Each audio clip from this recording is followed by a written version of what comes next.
ਭੂਰਿਆਂ ਵਾਲੇ ਰਾਜੇ ਕੀਤੇ ਭਾਗ 24। ਸਿੰਘ ਪਰਖ ਦੀ ਕਸਵੱਟੀ ਚੋਂ ਮੁੜ ਉਭਰੇ। ਫਰਖਸ਼ੀਅਰ ਵੱਲੋਂ ਸਿੱਖਾਂ ਦੇ ਕਤਲੇਆਮ ਦਾ ਹੁਕਮ ਜਾਰੀ।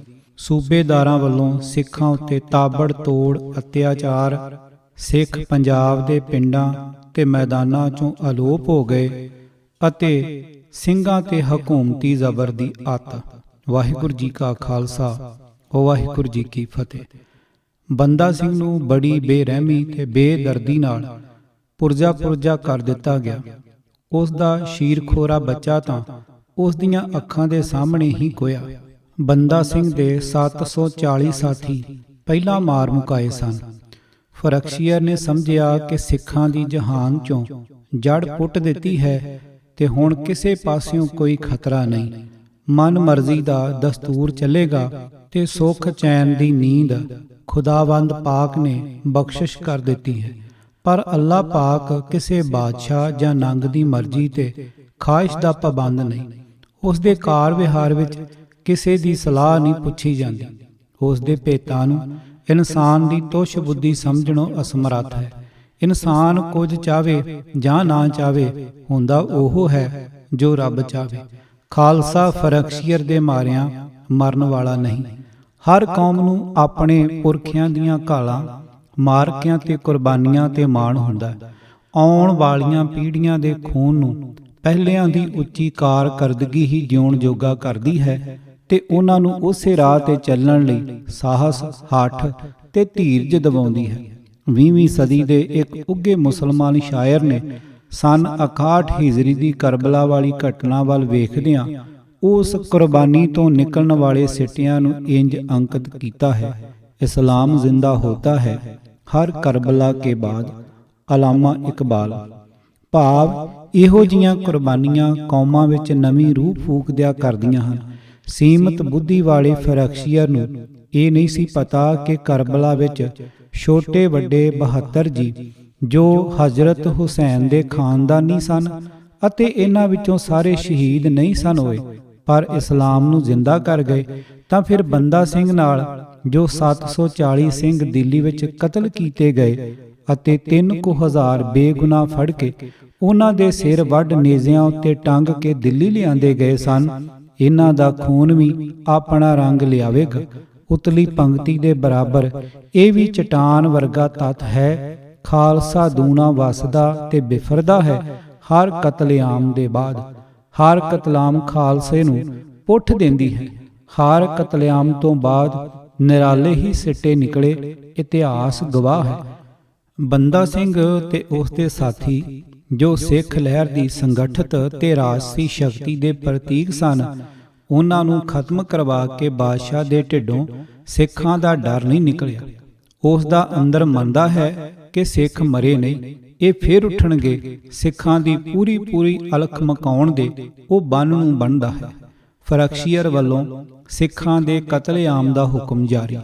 ਬਾਦਸ਼ਾਹ ਬਹਾਦਰ ਸ਼ਾਹ ਆਪਣੇ ਛੋਟੇ ਭਰਾ ਮੁਹੰਮਦ ਕਾਮ ਬਖਸ਼ ਦੀ ਗੁਜਰਾਤ ਵਿਖੇ ਬਗਾਵਤ ਕੁਚਲ ਕੇ ਅਜੇ ਵਿਹਲਾ ਹੀ ਹੋਇਆ ਸੀ ਕਿ ਰਾਜਪੂਤਾਨੇ ਵਿੱਚ ਰਾਜਪੂਤਾਂ ਨੇ ਸ਼ੋਰਸ਼ ਖੜੀ ਕਰ ਦਿੱਤੀ। ਉਹਨਾਂ ਦੀ ਸੁਧਾਈ ਲਈ ਬਾਦਸ਼ਾਹ ਨੇ ਕੂਚ ਕੀਤਾ ਤੇ ਅਜਮੇਰ ਲਾਗੇ ਆਣ ਪੁੱਜਾ। ਇਹ ਰਾਜਾ ਜੈ ਸਿੰਘ ਕਸ਼ਵਾਈਆ ਅਤੇ ਜਸਵੰਤ ਸਿੰਘ ਦੇ ਪੁੱਤਰ ਰਾਜਾ ਅਜੀਤ ਸਿੰਘ ਰਠੌਰ ਨੂੰ ਸਜ਼ਾ ਦੇਣ ਆਇਆ ਸੀ। ਇਹ ਦੋਵੇਂ ਆਪਣੀਆਂ ਫੌਜਾਂ ਲੈ ਕੇ ਮੁਹੰਮਦ ਕਾਮ ਬਖਸ਼ ਵਿਰੁੱਧ ਮੁਹਿੰਮ ਵਿੱਚ ਬਾਦਸ਼ਾਹ ਦੀ ਸਹਾਇਤਾ ਲਈ ਦੱਖਣ ਵੱਲ ਗੁਜਰਾਤ ਨੂੰ ਗਏ ਸਨ। ਬਾਦਸ਼ਾਹ ਦਾ ਕੰਪੂ ਭਾਵ ਡੇਰਾ ਮੰਡਲੇਸ਼ਵਰ ਸੀ ਕਿ ਇਹ ਜਦ ਦੋਵੇਂ ਰਾਜੇ 30 ਅਪ੍ਰੈਲ 1708 ਨੂੰ ਰਾਤ ਦੇ ਹਨੇਰੇ ਦਾ ਆਸਰਾ ਲੈ ਕੇ ਕੰਬੂ ਵਿੱਚੋਂ ਖਿਸਕ ਗਏ ਤੇ ਰਾਜਾ ਅਮਰ ਸਿੰਘ ਉਦੈਪੁਰੀਆ ਨਾਲ ਸਮਝੌਤਾ ਕਰ ਲਿਆ ਕਿ ਹੁਣ ਸਮਾਂ ਹੈ ਜ਼ੋਰ ਮਾਰ ਕੇ ਰਾਜਪੂਤਾਨੇ ਵਿੱਚੋਂ ਮੁਗਲ ਤਾਕਤ ਦੀ ਸਫ ਵਲੇਟ ਦਿੱਤੀ ਜਾਵੇ।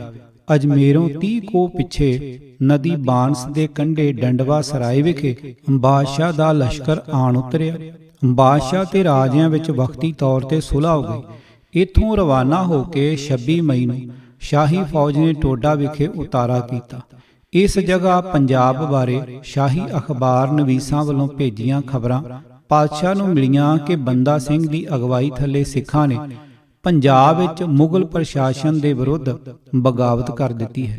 30 ਮਈ 1710 ਈਸਵੀ ਨੂੰ ਇੱਥੇ ਹੀ ਖਬਰ ਪਹੁੰਚੀ ਕਿ ਮੁਗਲ ਪ੍ਰਸ਼ਾਸਨ ਪੰਜਾਬ ਵਿੱਚੋਂ ਉਠਾ ਦਿੱਤਾ ਗਿਆ ਹੈ।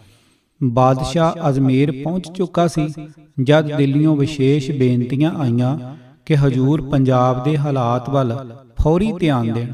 22 ਜੂਨ 1710 ਈਸਵੀ ਨੂੰ ਸਰਹੰਦ ਥਾਨੇਸਰ ਦੀ ਮੁਸਲਮਾਨ ਵਸੋਂ ਸਮਾਣੇ ਦੇ ਪੀਰਜ਼ਾਦੇ ਅਤੇ ਸਢੌਲੇ ਦੇ ਸ਼ੇਖ ਤੇ ਪਠਾਨ ਹਜ਼ਾਰਾਂ ਦੀ ਗਿਣਤੀ ਵਿੱਚ ਅਜਮੇਰ ਪਹੁੰਚ ਬਾਦਸ਼ਾਹ ਦੇ ਪੇਸ਼ ਹੋ ਕੇ ਹਾਲ ਦੁਹਾਈ ਮਚਾਈ। ਹੋਈਆਂ ਅਣਹੋਈਆਂ ਵਧਾ ਚੜਾ ਕੇ ਬਾਦਸ਼ਾਹ ਨੂੰ ਸੁਣਾਈਆਂ ਤੇ ਸਿੱਖ ਕਾਫਰਾਂ ਦੇ ਸਮੁੱਚੇ ਖਾਤਮੇ ਲਈ ਹਾੜੇ ਕੱਢੇ। ਇਹਨਾਂ ਦੇ ਵਿਰੜਿਆਂ ਤੇ ਉਸ ਦਾ ਦਿਲ ਪਸੀਜ ਗਿਆ। ਇਹਨਾਂ ਨੂੰ ਦਿਲਾਸਾ ਦੇ ਕੇ ਵਾਪਸ ਕੀਤਾ। ਬਾਦਸ਼ਾਹ ਨੇ ਸਾਰੇ ਉੱਤਰੀ ਹਿੰਦ ਦੇ ਸੂਬੇਦਾਰਾਂ ਦੇ ਫੌਜਦਾਰਾਂ ਨੂੰ ਫੌਰੀ ਤੌਰ ਤੇ ਫਰਮਾਨ ਭੇਜੇ ਕਿ ਆਪਣੀ ਆਪਣੀ ਫੌਜ ਇਕੱਠੀ ਕਰਕੇ ਦਿੱਲੀ ਲਾਗੇ ਪਿੰਡ ਪਰਾਗਪੁਰ ਇਕੱਠੇ ਹੋਵੋ। ਬਾਦਸ਼ਾਹ ਆਪ 27 ਜੂਨ 1710 ਨੂੰ ਅਜਮੇਰੋਂ ਆਪਣਾ ਸਾਰਾ ਲਸ਼ਕਰ ਲੈ ਕੇ ਦਿੱਲੀ ਵੱਲ ਵਧਿਆ। ਦਿੱਲੀ ਲਾਗੇ ਸਾਰੀਆਂ ਫੌਜਾਂ ਜੋ ਲੱਖ ਤੋਂ ਵੀ ਉੱਪਰ ਸਨ ਇਕੱਠੀਆਂ ਹੋ ਗਈਆਂ। ਇੱਥੋਂ ਸਢੌਰੇ ਪਹੁੰਚੇ। ਇੱਥੇ ਪੱਕਾ ਡੇਰਾ ਲਾ ਕੇ ਮੁਖਲਸਗੜ੍ਹ ਨੂੰ ਘੇਰਿਆ ਤਾਂ ਕਿ ਬੰਦਾ ਸਿੰਘ ਨੂੰ ਸਾਥੀਆਂ ਸਮੇਤ ਜ਼ਿੰਦਾ ਹੀ ਫੜਿਆ ਜਾਵੇ। ਇਸ ਮੁਹਿੰਮ ਵਿੱਚ ਬਾਦਸ਼ਾਹ ਦੇ ਚਾਰੇ ਪੁੱਤ ਨਾਲ ਸਨ ਤੇ ਸਮੁੱਚੀ ਨਿਗਰਾਨੀ ਬਾਦਸ਼ਾਹ ਦੇ ਹੱਥ ਸੀ। ਬੜਾ ਮਜ਼ਬੂਤ ਘੇਰਾ ਘੱਤਿਆ ਗਿਆ ਤੇ ਕਹਿਰ ਦੀ ਲੜਾਈ ਹੋਈ। 10 ਤੇ 11 ਦਸੰਬਰ ਦੀ ਵਿਚਕਾਰਲੀ ਰਾਤ ਬੰਦਾ ਸਿੰਘ ਸਿਵਾਏ ਗੁਲਾਬ ਸਿੰਘ ਤੇ ਉਸ ਨਾਲ ਥੋੜੇ ਜਿਹੇ ਆਦਮੀਆਂ ਦੇ ਆਪਣੇ ਸਾਥੀਆਂ ਨੂੰ ਲੈ ਕੇ ਨਿਕਲ ਗਿਆ। ਬਾਦਸ਼ਾਹ ਜਰਨੈਲ ਤੇ ਫੌਜਾਂ ਹੱਥ ਮਲਦੇ ਰਹਿ ਗਏ। ਸੋ ਇਸ ਮੁਹਿੰਮ ਦੀ ਅਸਫਲਤਾ ਵਜੋਂ ਹੋਈ ਮਾਯੂਸੀ ਤੇ ਨਮੋਸ਼ੀ ਨੇ ਬਾਦਸ਼ਾਹ ਨੂੰ ਅੰਦਰੋਂ ਹਿਲਾ ਕੇ ਰੱਖ ਦਿੱਤਾ। ਬੰਦਾ ਸਿੰਘ ਤੇ ਸਿੱਖਾਂ ਵਿਰੁੱਧ ਕਾਰਵਾਈ ਉਸੇ ਤੰਦੀ ਤੇ ਤਨਦੇਹੀ ਨਾਲ ਜਾਰੀ ਰੱਖਣ ਦੇ ਹੁਕਮ ਦੇ ਕੇ ਲਾਹੌਰ ਵੱਲ ਚੱਲ ਪਿਆ। 11 ਅਗਸਤ 1111 ਈਸਵੀ ਨੂੰ ਲਾਹੌਰ ਆਣ ਪੁੱਜਾ। ਇੱਥੇ ਹੀ ਇਹ 27-28 ਫਰਵਰੀ 1712 ਦੀ ਰਾਤ ਨੂੰ ਮਰ ਗਿਆ।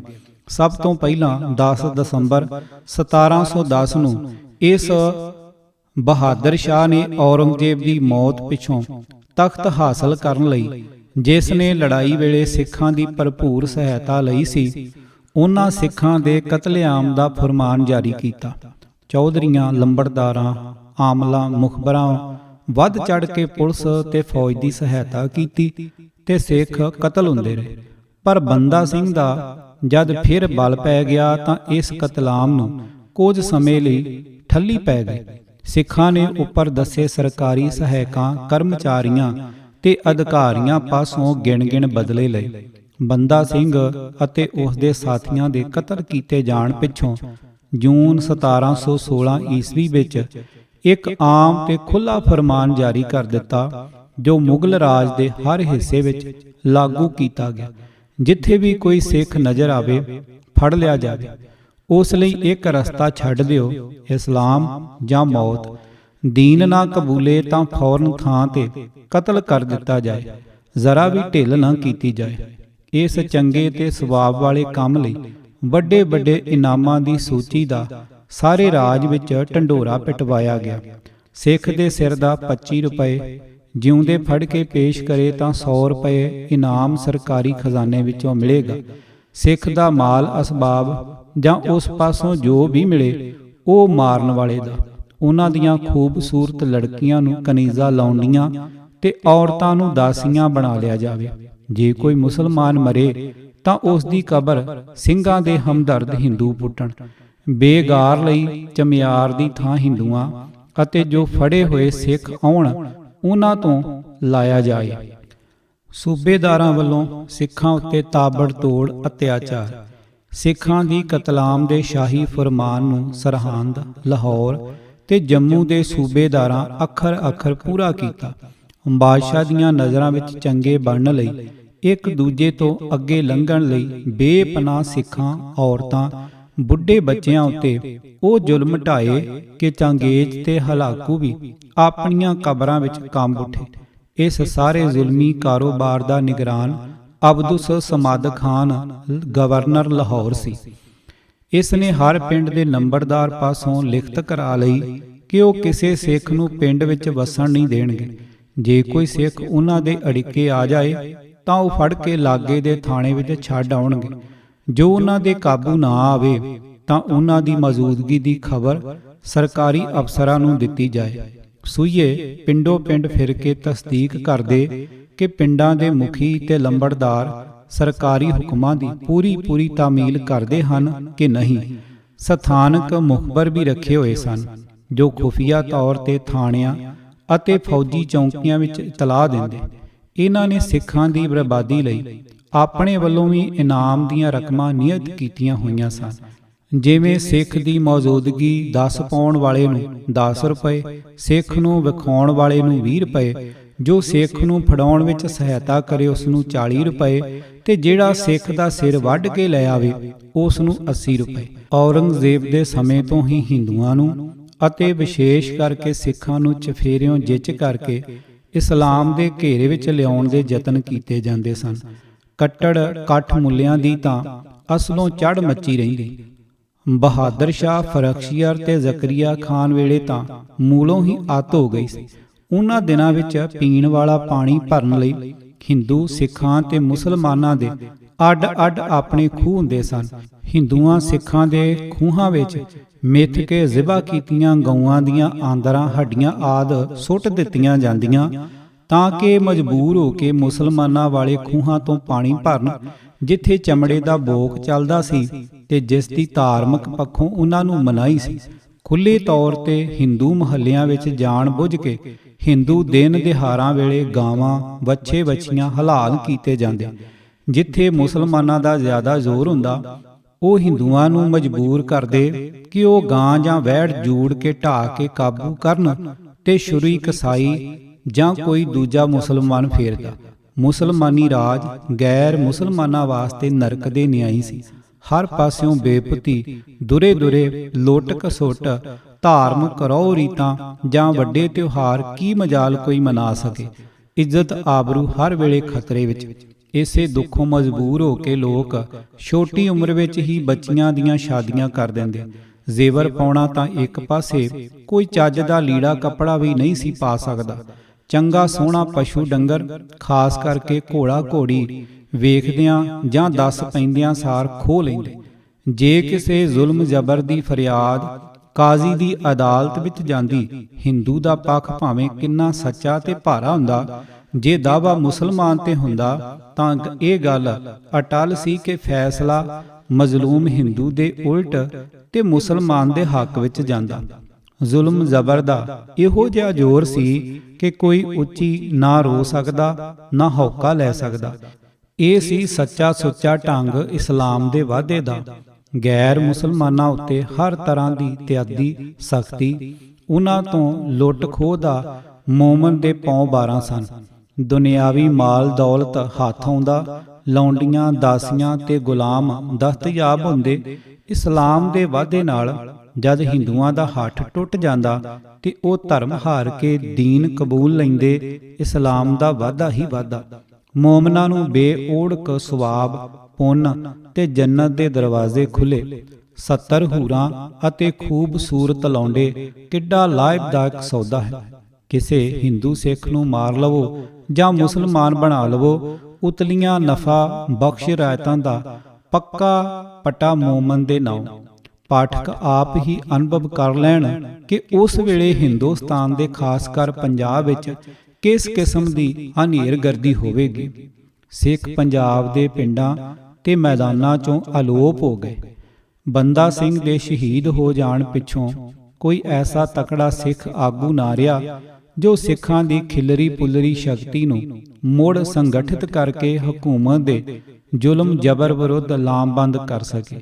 ਯੋਗ ਅਗਵਾਈ, ਹੌਸਲਾ, ਹੱਠ, ਆਪਸੀ ਪ੍ਰੇਮ ਤੇ ਸੁਹਿਰਦਤਾ ਤੋਂ ਬਿਨਾਂ ਮੁਸੀਬਤਾਂ ਤੇ ਔਕੜਾਂ ਦਾ ਮੁਕਾਬਲਾ ਕਠਿਨ ਹੋ ਜਾਂਦਾ। ਮੁਸੀਬਤਾਂ ਫਿਰ ਇੱਕ ਇੱਕ ਕਰਕੇ ਨਹੀਂ ਆਉਂਦੀਆਂ, ਸਗੋਂ ਉਹਨਾਂ ਦੇ ਪਰਿਆਂ ਦੇ ਪਰੇ ਵੱਜ ਕੇ ਆਉਂਦੇ ਹਨ। ਸਵੱਲੀਆਂ ਭਾਗਾਂ ਨਾਲ ਜੇ ਉਪਰੋਕਤ ਗੁਣਾਂ ਵਾਲਾ ਆਗੂ ਕੌਮ ਨੂੰ ਮਿਲ ਜਾਵੇ ਤਾਂ ਤੇ ਉਹ ਤੂਫਾਨਾਂ ਵਿੱਚੋਂ ਵੀ ਬੇੜੇ ਨੂੰ ਕੱਢ ਕੇ ਬੰਨੇ ਲੈ ਆਉਂਦਾ ਹੈ। ਇਸ ਵੇਲੇ ਸਿੱਖਾਂ ਦੀ ਦਸ਼ਾ ਬੜੀ ਤਰਸਯੋਗ ਬਣੀ ਹੋਈ ਸੀ। ਤਤ ਖਾਲਸੇ ਦਾ ਇੱਕ ਵੱਡਾ ਹਿੱਸਾ ਬੰਦਾ ਸਿੰਘ ਦੇ ਹੁੰਦਿਆਂ ਹੀ ਨਾਰਾਜ਼ ਹੋ ਕੇ ਅੱਡ ਹੋ ਗਿਆ ਸੀ। ਸਰਕਾਰਾਂ ਤਾਂ ਇਹੋ ਜਿਹਾ ਮੌਕਿਆਂ ਨੂੰ ਧਾ ਕੇ ਲੱਭਦੀਆਂ ਹੁੰਦੀਆਂ ਨੇ। ਮੁਗਲ ਸਰਕਾਰ ਨੇ ਇਹਨਾਂ ਨੂੰ ਮੁਲਾਜ਼ਮਾਤਾਂ ਤੇ ਜ਼ਗੀਰਾਂ ਦੇ ਕੇ ਸਿੱਖਾਂ ਵਿੱਚ ਆਪਸੀ ਪਾੜੇ ਨੂੰ ਹੋਰ ਵੱਡਾ ਤੇ ਡੂੰਘਾ ਕਰ ਛੱਡਿਆ ਸੀ। ਜਦ ਬੰਦਾ ਸਿੰਘ ਨੂੰ ਮਾਰ ਲਿਆ ਤਾਂ ਤੱਤ ਖਾਲਸੇ ਤੇ ਜਥਿਆਂ ਦੀ ਸਰਕਾਰ ਨੂੰ ਕੀ ਲੋੜ ਸੀ। ਇਹ ਸਿੰਘ ਵੀ ਭਾਵ ਗਏ ਕਿ ਹੁਣ ਖੈਰ ਉਹਨਾਂ ਦੀ ਵੀ ਨਹੀਂ। ਜੋ ਹਥਿਆਰ, ਘੋੜੇ ਤੇ ਸਰਕਾਰੀ ਸਾਜੋ ਸਮਾਨ ਹੱਥ ਆਇਆ ਲੈ ਕੇ ਹਰਨ ਹੋ ਗਏ। ਜੋ ਕਾਬੂ ਆ ਗਏ ਸਭ ਕਤਲ ਕਰ ਦਿੱਤੇ ਗਏ। ਜਾਰਜ ਫਾਰੈਸਟਰ ਆਪਣੇ ਸਫ਼ਰਨਾਮੇ ਦੇ ਪੰਨਾ 312 ਅਤੇ 13 ਤੇ ਲਿਖਦਾ ਹੈ, ਸਿੱਖਾਂ ਨੂੰ ਮਾਰ ਮੁਕਾਉਣ ਲਈ ਸਰਕਾਰੀ ਮਸ਼ੀਨਰੀ ਇਸ ਤਰ੍ਹਾਂ ਹੱਥ ਧੋ ਕੇ ਉਹਨਾਂ ਦੇ ਮਗਰ ਪੈ ਗਈ ਕਿ ਪੰਜਾਬ ਵਿੱਚ ਸਿੱਖ ਕਿਧਰੇ ਨਜ਼ਰ ਨਾ ਆਉਂਦੇ। ਜਿਨ੍ਹਾਂ ਨੂੰ ਜਾਨ ਨਾਲੋਂ ਧਰਮ ਪਿਆਰਾ ਸੀ, ਘਰ ਘਾਟ ਛੱਡ ਕੇ ਪਹਾੜਾਂ ਵਿੱਚ ਜਾ ਵੜੇ। ਕਈ ਕੇਸ ਘਟਾ ਤੇ ਬਾਹਰੀ ਚਿੰਨ੍ਹ ਧਾਰ ਕੇ ਦਿਨ ਕਟੀ ਕਰਨ ਲੱਗੇ। ਨੋਟ: ਬੰਦਾ ਸਿੰਘ ਨੇ ਜਦ ਮੁਗਲ ਰਾਜ ਦਾ ਪੰਜਾਬ ਦੇ ਵੱਡੇ ਹਿੱਸੇ ਵਿੱਚੋਂ ਖਾਤਮਾ ਕਰਕੇ ਲੋਕਾਂ ਦੇ ਭਲੇ ਵਾਲਾ ਰਾਜ ਪ੍ਰਬੰਧ ਕਾਇਮ ਕਰ ਦਿੱਤਾ, ਮੁਗਲਾਂ ਦਾ ਜਗੀਰਦਾਰੀ ਢਾਂਚਾ ਖਤਮ ਕਰਕੇ ਜ਼ਮੀਨ ਹਲਵਾਕਾਂ ਨੂੰ ਦੇ ਕੇ ਪੱਕੇ ਮਾਲਕ ਬਣਾ ਦਿੱਤਾ, ਜਜੀਆ ਇੱਕ ਸਿਰਿਓਂ ਖਤਮ ਕਰ ਦਿੱਤਾ, ਲੋਕਾਂ ਤੋਂ ਸਾਰੀਆਂ ਹੀ ਛੱਟਾਂ ਲਾਹ ਦਿੱਤੀਆਂ, ਤਾਂ ਬੰਦਾ ਸਿੰਘ ਦਾ ਨੇੜ ਹਾਸਲ ਕਰਨ ਲਈ ਅਨੇਕਾਂ ਮੌਕਾ ਪ੍ਰਸਤ ਸਿੱਖੀ ਦੇ ਜ਼ਾਹਰਾ ਚਿੰਨ੍ਹ ਰੱਖ ਕੇ ਸਿੱਖ ਭੇਸ ਵਿੱਚ ਹੋ ਗਏ। ਹਾਲਾਂ ਤਨੋ ਮਨੋ ਉਹ ਸਿੱਖ ਨਹੀਂ ਸਨ ਤੇ ਨਾ ਹੀ ਸਿੱਖੀ ਦਾ ਸਬਕ ਉਹਨਾਂ ਨੂੰ ਦ੍ਰਿੜ ਹੋਇਆ ਸੀ। ਇਹ ਲੋਕ ਸਨ ਜੋ ਵਕਤੀ ਤੌਰ ਤੇ ਲਾਭ ਲੈਣ ਲਈ ਜਥਾ ਰਾਜਾ ਤਥਾ ਪਰਜਾ ਵਾਲੀ ਕਹਾਵਤ ਅਨੁਸਾਰ ਜ਼ਹਰਾ ਸਿੱਖ ਸਰੂਪ ਧਾਰਨ ਕਰ ਬੈਠੇ ਸਨ। ਬੰਦਾ ਸਿੰਘ ਤੋਂ ਪਿੱਛੋਂ ਜਦ ਦਮਨ ਚੱਕਰ ਚੱਲਿਆ ਤਾਂ ਨਕਲੀ ਸਿੱਖ ਮੈਦਾਨੋਂ ਭੱਜ ਨਿਕਲੇ। ਜੇ ਸੱਚਮੁੱਚ ਦੇ ਸਿੱਖ ਹੁੰਦੇ ਤਾਂ ਸਿੱਖਾਂ ਵਾਲਾ ਹੱਠ ਤੇ ਸਿਰੜ ਹੁੰਦਾ। ਮਾੜੀ ਜੀ ਸਖਤੀ ਆਈ ਤਾਂ ਸਭ ਚਿੰਨ੍ਹ ਗਾਇਬ ਕਰਕੇ ਆਪਣੀ ਪਹਿਲੀ ਹਾਲਤ ਵਿੱਚ ਨਮੂਦਾਰ ਹੋ ਗਏ। ਫਾਰੈਸਟਰ ਸਾਹਿਬ ਨੂੰ ਟਪਲਾ ਲੱਗਾ ਹੈ, ਉਸ ਨੂੰ ਪੰਜਾਬ ਵਿੱਚ ਲੰਘਦੇ ਨੂੰ ਬਰੀਕੀ ਵਿੱਚ ਜਾ ਕੇ ਸਚਾਈ ਤੱਕ ਆਪਣ ਦਾ ਸਮਾਂ ਹੀ ਨਹੀਂ ਮਿਲਿਆ ਲੱਗਦਾ। ਲੰਘਦੇ ਲੰਘਦੇ ਜੋ ਸੁਣਿਆ ਲਿਖ ਦਿੱਤਾ। ਫਿਰ ਸਰਕਾਰ ਦੇ ਝੂਠੇ ਪ੍ਰਾਪੇ ਗੰਢੇ ਵੀ ਦਿਨ ਨੂੰ ਰਾਤ ਕਰਕੇ ਵਿਖਾ ਦਿੰਦੇ ਹਨ। ਦੂਜਾ ਮੁਸਲਮਾਨ ਜੋ ਬਹੁਤੇ ਕਰਕੇ ਸਰਕਾਰ ਦੇ ਪੱਖ ਵਿੱਚ ਸਨ, ਸਿਰਫ ਇਸ ਕਰਕੇ ਕਿ ਸਰਕਾਰ ਮੁਸਲਮਾਨਾਂ ਦੀ ਹੈ, ਸਿੱਖਾਂ ਨਾਲ ਖੁਸ਼ ਨਹੀਂ ਸਨ, ਕਿਉਂਕਿ ਸਿੱਖਾਂ ਹੱਥੋਂ ਬਹੁਤ ਮਾਰ ਖਾ ਚੁੱਕੇ ਸਨ। ਆਪਣੀ ਫੋਕੀ ਖੁਸ਼ੀ ਦਾ ਪ੍ਰਗਟਾਵਾ ਕਰਨ ਲਈ ਟਾਰਾਂ ਮਾਰਦੇ ਹੋਣਗੇ ਕਿ ਸਿੱਖ ਮਾਰੀ ਦੇ ਸਿੱਖੀ ਤਿਆਗ ਗਏ ਤੇ ਇਸ ਗੱਲ ਨੂੰ ਥੜਿਆਂ ਖੁੰਡਾਂ ਸੱਥਾਂ ਵਿੱਚ ਮਜ਼ੇ ਲੈ ਲੈ ਉਛਾਲਦੇ ਹੋਣਗੇ। ਲੰਘਦੇ ਫਰੈਸਟਰ ਨੇ ਸੁਣਿਆ ਤੇ ਉਹ ਹੀ ਆਪਣੇ ਸਫ਼ਰਨਾਮੇ ਵਿੱਚ ਅੰਕਿਤ ਕਰ ਦਿੱਤਾ। ਉਸ ਦੌਰ ਦੀ ਸਭ ਤੋਂ ਗਰਮ ਖਬਰ ਜਾਂ ਗੱਲ ਕਥ ਸਿੱਖਾਂ ਬਾਰੇ ਹੀ ਹੋ ਸਕਦੀ ਸੀ। ਡਾਕਟਰ ਹਰੀਰਾਮ ਗੁਪਤਾ ਸਿੱਖਾਂ ਦੀ ਸਥਿਤੀ ਇਸ ਤਰ੍ਹਾਂ ਬਿਆਨ ਕਰਦਾ ਹੈ, ਸਿੱਖਾਂ ਉੱਤੇ ਬੜਾ ਔਖ ਦਾ ਸਮਾਂ ਸੀ। ਸਿੱਖ ਹਰ ਵਕਤ ਮੌਤ ਦੇ ਪਰਛਾਵੇਂ ਥੱਲੇ ਜੀਉ ਰਹੇ ਸਨ। ਸਰਕਾਰ ਦੀ ਪੁਲਿਸ ਤੇ ਫੌਜ, ਤਵਸਬੀ ਮੁਸਲਮਾਨ, ਜਨਤਾ ਤੇ ਬੁਜ਼ਦਿਲ ਲਾਲਚੀ ਤੇ ਟੋਡੀ ਹਿੰਦੂ ਵੀ ਨਾਲ ਇਕਜੁੱਟ ਹੋ ਕੇ ਸਿੱਖਾਂ ਦਾ ਜੰਗਲੀ ਜਾਨਵਰਾਂ ਵਾਂਗ ਨਿਤ ਦਿਹਾੜੇ ਸ਼ਿਕਾਰ ਖੇਡਦੇ ਫਿਰਦੇ ਸਨ। ਸ਼ਿਵਾਲਕ ਦੀਆਂ ਪਹਾੜੀਆਂ ਤੇ ਖੱਡਾਂ, ਮਾਲਵੇ ਦਾ ਮਾਰੂਥਲ ਤੇ ਲੱਖੀ ਜੰਗਲ ਸਿੰਘਾਂ ਦੇ ਘਰ ਸਨ। ਸਾਗ ਪਾਤ, ਕੰਦ ਮੂਲ ਤੇ ਜੰਗਲੀ ਫਲ ਅਤੇ ਕੜਾਕਿਆਂ ਦੇ ਚੂਰਨ ਦੇ ਖੁੱਲੇ ਗੱਫੇ ਦਿਨ ਕੱਟੀ ਲਈ ਕਾਫੀ ਸਨ। ਸਭ ਤੋਂ ਵੱਡਾ ਕੁਦਰਤ ਮਾਂ ਦੀ ਗੋਦ ਦਾ ਨਿੱਘ ਸੀ। ਹਾੜ ਸਿਆਲ ਧਰਤੀ ਮਾਤਾ ਦੀ ਖੁੱਲੀ ਬੁੱਕਲ ਵਿੱਚ ਦਰਾਜ ਬਿਸਤਰੇ, ਰਾਤ ਨੂੰ ਚੰਦ ਤਾਰਿਆਂ ਨਾਲ ਸਾਂਝ, ਹਰ ਵਕਤ ਹਥਿਆਰ ਸਰੀਰ ਨਾਲ ਲਾਈ, ਕਿਸੇ ਆਉਣ ਵਾਲੀ ਹੋਣੀ ਦੀ ਉਡੀਕ ਵਿੱਚ ਪੂਰੇ ਸ਼ਾਂਤ ਚਿੱਤ ਤੇ ਹਰ ਵੇਲੇ ਚੜ੍ਹਦੀ ਕਲਾ ਵਿੱਚ ਹਾੜ ਦੀ ਗਰਮੀ ਤੇ ਸਿਆਲ ਦੀ ਠੰਡ ਉਹਨਾਂ ਨੂੰ ਪਾਣ ਲਾ ਕੇ ਸੁੱਚਾ ਫੌਲਾਦ ਬਣਾਉਂਦੀ ਸੀ। ਮੀਂਹ ਦੀ ਬੁਛਾੜ, ਬੱਦਲਾਂ ਦੀ ਘਨਾ ਕੋਰ ਗਰਜ, ਬਿਜਲੀ ਦੀ ਕੜਕ, ਗੜਿਆਂ ਦੀ ਤੜਕ ਤੜਕ ਤੇ ਤੂਫਾਨਾਂ ਦੀ ਸ਼ੂਕ ਉਹਨਾਂ ਲਈ ਲੋਰੀਆਂ ਤੇ ਉਹਨਾਂ ਲਈ ਸੰਗੀਤ ਸਨ। ਥੁੜ ਤੇ ਮੁਸੀਬਤਾਂ ਖਾਲਸਾ ਜੀ ਦੀਆਂ ਖਿਡਾਵੀਆਂ ਸਨ। ਇਸ ਹਾਲਤ ਵਿੱਚ ਸੀ ਉਸ ਦਾ ਗੂੜਾ ਮਿੱਤਰ, ਰਣ ਤੱਤੇ ਦਾ ਹੰਡਿਆ ਤੇ ਸਦਾ ਸਾਥ ਦੇਣ ਵਾਲਾ ਉਸ ਦਾ ਇਰਾਕਾ, ਅਣਥੱਕ ਇਰਾਕਾ। ਇਰਾਕੇ ਤੋਂ ਭਾਵ ਸਿੰਘ ਆਪਣੇ ਘੋੜੇ ਨੂੰ ਪਿਆਰ ਸਤਿਕਾਰ ਵਡਿਆਈ ਵਜੋਂ ਆਪਣੇ ਗੜਗੱਜ ਬੋਲਿਆਂ ਵਿੱਚ ਇਰਾਕਾ ਜਾਂ ਇਰਾਕੀ ਕਹਿੰਦੇ ਸਨ ਤੇ ਹਨ। ਇਰਾਕ ਦੇਸ਼ ਦੇ ਘੋੜਿਆਂ ਦੀ ਨਸਲ ਦੁਨੀਆ ਵਿੱਚ ਸਭ ਤੋਂ ਉੱਤਮ ਤੇ ਤਾਕਤਵਰ ਮੰਨੀ ਜਾਂਦੀ ਹੈ ਤੇ ਬੜੇ ਕੀਮਤੀ ਹੁੰਦੇ ਸਨ। ਹਾਂ, ਸਿੰਘਾਂ ਪਾਸ ਇੰਨੀ ਮਾਇਆ ਕਿੱਥੋਂ ਕਿ ਇਰਾਕ ਚੋਂ ਖਰੀਦ ਲਿਆਉਣ ਜਾਂ ਹਿੰਦੁਸਤਾਨ ਵਿੱਚ ਪਹੁੰਚ ਚੁੱਕੇ ਖਰੀਦ ਲੈਣ। ਇਹ ਸਭ ਪੁਲਿਸ, ਫੌਜ ਤੇ ਸੌਦਾਗਰਾਂ ਜੋ ਸ਼ਾਹੀ ਤਬੇਲਿਆਂ ਲਈ ਲੈ ਕੇ ਆਉਂਦੇ ਸਨ, ਪਾਸੋਂ ਮੌਕਾ ਪਾ ਕੇ ਬਾਜ ਵਾਂਗ ਝਪਟ ਲੈਂਦੇ ਸਨ। ਇਸੇ ਤਰ੍ਹਾਂ ਹਥਿਆਰ ਵੀ। ਜੇ ਕਿਸੇ ਸਿੰਘ ਪਾਸ ਕਿਸੇ ਹੋਰ ਨਸਲ ਦਾ ਘੋੜਾ ਹੁੰਦਾ, ਭਾਵੇਂ ਬਿਲਕੁਲ ਕਮਜ਼ੋਰ ਹੀ ਹੋਵੇ, ਵੱਜਦਾ ਵੀ ਉਹ ਇਰਾਕਾ ਹੀ। ਇਨ੍ਹਾਂ ਲੋਕਾਂ ਨੇ ਕਿਸੇ ਵੀ ਢਹਿੰਦੀ ਕਲਾ ਵਾਲੀ ਗੱਲ ਨਾਲ ਨਾਤਾ ਨਹੀਂ ਰੱਖਿਆ। ਹਮੇਸ਼ਾ ਚੜ੍ਹਦੀ ਕਲਾ ਤੇ ਨਿਸ਼ਾਨਾ ਫਤਿਹ। ਮੌਤ ਜਿਸ ਤੋਂ ਬਾਕੀ ਲੋਕਾਈ ਡਰਦੀ ਹੈ, ਸਿੰਘਾਂ ਲਈ ਤੁਛ ਹੈ। ਕਿਸੇ ਦੇ ਅਕਾਲ ਚਲਾਣੇ ਦੇ ਕਹਿਣਗੇ, ਫਲਾਣਾ ਸਿੰਘ ਚੜ੍ਹਾਈ ਭਾਵ ਵੈਰੀ ਤੇ ਹਮਲਾ ਕਰ ਗਿਆ ਜਾਂ ਫਤਿਹ ਗਜਾ ਗਿਆ ਹੈ। ਸਿੰਘਾਂ ਤੇ ਹਕੂਮਤੀ ਜ਼ਬਰ ਦੀ ਅੱਤ, ਮੁਸੀਬਤਾਂ, ਮੁਸ਼ਕਲਾਂ, ਥੁੜਾਂ ਤੇ ਸਿਰ ਉੱਤੇ ਹਰ ਸਮੇਂ ਮੌਤ ਦਾ ਪਰਛਾਵਾਂ ਤੇ ਜੰਗਲਾਂ, ਬੇਲਿਆਂ, ਛੰਭਾਂ ਤੇ ਪਹਾੜਾਂ ਦੀਆਂ ਖੱਡਾਂ ਦੀ ਰਿਹਾਇਸ਼ ਨੇ ਆਪਣੀ ਕੋਠਾਲੀ ਵਿੱਚ ਢਾਲ ਤੇ ਉੱਤੋਂ ਅੱਗਾਂ ਦੇ ਸਿੰਘਾਂ ਨੂੰ ਕੁੰਦਨ ਬਣਾ ਦਿੱਤਾ। ਮੁਸੀਬਤਾਂ ਤੇ ਔਕੜਾਂ ਸਮੇਂ ਹੀ ਇਨਸਾਨ ਤੇ ਫਿਰ ਕੌਮਾਂ ਦੇ ਯੋਹਰ ਨਿਖਰਦੇ ਹਨ। ਜਿੰਨੀ ਸਖਤਾਈ ਤੇ ਕਸ਼ਟ ਕੋਈ ਝੱਲੇਗਾ, ਓਨਾ ਹੀ ਸਰੀਰਕ ਤੇ ਮਾਨਸਿਕ ਤੌਰ ਤੇ ਉਹ ਚਟਾਨ ਵਰਗਾ ਮਜ਼ਬੂਤ ਬਣਦਾ ਜਾਵੇਗਾ। ਸਖਤ ਹਾਲਾਤ ਵੇਦੀ ਲੰਘਣ ਵਾਲਾ ਮਜ਼ਬੂਤ ਤੇ ਬਹਾਦਰ ਬਣਦਾ ਹੈ। ਮਜ਼ਬੂਤ ਹੋ ਕੇ ਫਿਰ ਮਹਾਨ ਤੇ ਉੱਤਮ ਬਣਦਾ ਹੈ। ਮੁਸੀਬਤਾਂ ਦੀਆਂ ਕਾਲੀਆਂ ਬੋਲੀਆਂ ਰਾਤਾਂ ਵਿੱਚ ਵੀ ਉਹ ਆਪਣਾ ਰਾਹ ਉਜਾਗਰ ਕਰਕੇ ਅਗਾਂਹ ਮੰਜ਼ਿਲ ਵੱਲ ਵੱਧਦਾ ਹੈ। ਜ਼ਿੰਦਗੀ ਅਮੁੱਕ ਜੱਦੋ ਜਹਿਦ ਦੀ ਲੜੀ ਬਣ ਜਾਂਦੀ ਹੈ, ਜਿਸ ਵਿੱਚ ਬੜੇ ਬੜੇ ਕਾਰਨਾਮੇ ਵਜੂਦ ਵਿੱਚ ਆਉਂਦੇ ਹਨ। ਪੈਰ ਪੈਰ ਤੇ ਬੇਮਿਸਾਲ ਬਹਾਦਰੀ ਆਪਣੇ ਚਮਤਕਾਰ ਵਿਖਾਉਂਦੀ ਹੈ, ਜੋ ਕਾਗਜ਼ ਤੇ ਤਾਂ ਭਾਵੇਂ ਨਾ ਹੋਵੇ, ਪਰ ਸੀਨਿਆਂ ਵਿੱਚ ਰੂਹ ਦੀ ਪੱਟੀ ਤੇ ਅੰਕਿਤ ਹੋ ਜਾਂਦੀ ਹੈ। ਬਹਾਦਰੀ, ਨਿਸ਼ਚਾ, ਦ੍ਰਿੜਤਾ, ਹੱਠ, ਤਿਆਗ ਤੇ ਸਦਾ ਚੜ੍ਹਦੀ ਕਲਾ ਵਿੱਚ ਰਹਿਣ ਵਾਲੀ ਸਪਿਰਟ, ਇਹ ਸਾਰੇ ਗੁਣ ਨਿੱਕੀਆਂ ਨਿੱਕੀਆਂ ਬੁੱਲੀਆਂ ਦੀ ਸ਼ਕਲ ਤੋਂ ਉੱਠ ਕੇ ਤੂਫਾਨ ਦਾ ਰੂਪ ਧਾਰਨ ਕਰ ਲੈਂਦੇ ਹਨ, ਜੋ ਰਸਤੇ ਵਿੱਚ ਖੜੀਆਂ ਹੋਣ ਵਾਲੀਆਂ ਭਿਆਨਕ ਔਕੜਾਂ ਦੇ ਝਾੜ ਬੂਟ ਤੇ ਵੱਡੇ ਵੱਡੇ ਰੁੱਖ ਜੜੋਂ ਪੁੱਟ ਕੇ ਪਾਸੇ ਵਗਾ ਮਾਰਦਾ ਹੈ। ਮੁਸੀਬਤਾਂ ਤੇ ਕਸ਼ਟ ਹੀ ਹੀਰੋ ਪੈਦਾ ਕਰਦੇ ਹਨ। ਜਦ ਘਰ ਘਾਟ ਤਿਆਗ, ਹੱਥਾਂ ਵਿੱਚ ਤੇਗਾਂ ਲੈ ਸਿੰਘ ਜੰਗਲਾਂ ਵਿੱਚ ਜਾ ਨਿਕਲੇ, ਤਾਂ ਕੁਦਰਤ ਨੇ ਆਪਣੀ ਰਹਿਮਤ ਦੇ ਦਰਵਾਜ਼ੇ ਉਹਨਾਂ ਵਾਸਤੇ ਖੋਲ੍ਹ ਦਿੱਤੇ। ਧਰਤੀ ਦੇ ਮੈਦਾਨਾਂ ਦੇ ਖੁੱਲ੍ਹੇ ਖਿਲਾਰ, ਜੰਗਲ, ਪਹਾੜ, ਦਰਿਆ ਜੋ ਕੁਦਰਤ ਦੇ ਸ਼ੋ ਪੀਸ ਹਨ, ਅਥਾਹ ਆਕਾਸ਼, ਰਾਤਾਂ ਦੇ ਸਾਥੀ ਤਾਰੇ ਜੋ ਉਹਨਾਂ ਦੀ ਹੋਣ ਵਾਲੀ ਆਖਰੀ ਜਿੱਤ ਦੇ ਇਸ਼ਾਰੇ ਕਰਦੇ ਸਨ, ਉਹਨਾਂ ਦੇ ਵਿਸ਼ਾਲ ਹਿਰਦਿਆਂ ਵਿੱਚ ਇੰਜ ਸਮਾ ਗਏ ਜਿਵੇਂ ਕੁਦਰਤ ਨੇ ਸਾਜਿਆ ਹੀ ਉਹਨਾਂ ਲਈ ਹੋਵੇ। ਪਹਾੜਾਂ ਚਟਾਨਾਂ ਨਾਲੋਂ ਵੱਧ ਪੱਕਾ ਤੇ ਅਟਲ ਅਹਿਲ ਨਿਸ਼ਚਾ, ਦਰਿਆਵਾਂ ਦੇ ਵਹਿਣ ਵਾਂਗ ਨਾ ਰੁਕਣ ਵਾਲਾ ਮਾਨਸਿਕ ਵੇਗ ਜੋ ਆਪਣੀ ਨਿਸ਼ਚਿਤ ਮੰਜ਼ਲ ਵੱਲ ਅਰੋਕ ਵੱਧਦਾ ਜਾਵੇ। ਆਕਾਸ਼ ਵਰਗੀ ਅਥਾਹ ਤੇ ਵਿਸ਼ਾਲ ਪਰ ਸੂਰਜ ਚੰਦ ਤਾਰਿਆਂ ਵਰਗੀ ਨਿਖਰੀ ਸੋਚ ਕੁਦਰਤ ਨੇ ਇਹਨਾਂ ਬੇਘਰੇ ਸਿੰਘਾਂ ਦੀ ਝੋਲੀ ਪਾਈ। ਉਹਨਾਂ ਨੂੰ ਮਹਿਸੂਸ ਹੋਇਆ ਕਿ ਉਹ ਕਿੱਡੇ ਬਲਵਾਨ ਤੇ ਮਹਾਨ ਹਨ। ਭੂਰੀਆਂ ਵਾਲੇ ਰਾਜੇ ਕੀਤੇ, ਭਾਗ 24। ਲੇਖਕ ਪ੍ਰਿੰਸੀਪਲ ਸਵਰਨ ਸਿੰਘ ਚੂਸਲੇਵੜ। ਆਵਾਜ਼ ਭਾਈ ਗੁਰਜੰਟ ਸਿੰਘ ਰੂਪੋਵਾਲੀ। ਵਾਹਿਗੁਰੂ ਜੀ ਕਾ ਖਾਲਸਾ, ਵਾਹਿਗੁਰੂ ਜੀ ਕੀ ਫਤਿਹ।